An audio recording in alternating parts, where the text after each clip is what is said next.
solid primitives pyramid. If you go here, here it is pyramid.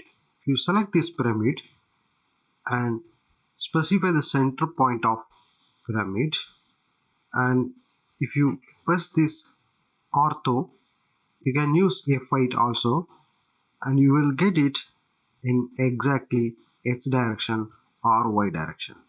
And I just specify the radius 200 units, enter, and which is the height you can specify. You can move your mouse which direction you want and place it like this. What is the height? I just make it 500 units, enter. Now the pyramid is ready. Press shift in your keyboard, press mouse center button, and you can make orbit like this, or you can use this tool also, you can make orbit. Now I go to realistic, you will get it realistic look. I go to pyramid again, and you can specify center point, or you can select here edge or side, and I just click this edge.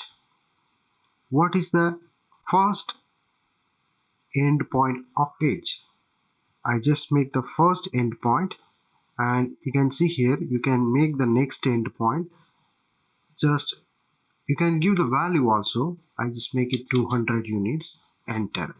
And what is the height? 400 units, enter. Now the dimension pyramid is ready.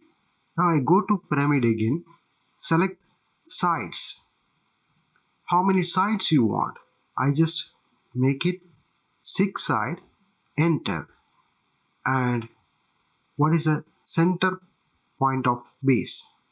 I just specify the center point, and here you can see inscribed option. You can select inscribed option or circumscribed options. Same like polygon. If you don't know polygon, please go to polygon section. You will get it detailed lecture about this one. And I just specify the radius 150 units, enter. And if you given the height 450 units, enter. Now 6 side pyramid is ready. This is the way to create different types of pyramids in AutoCAD.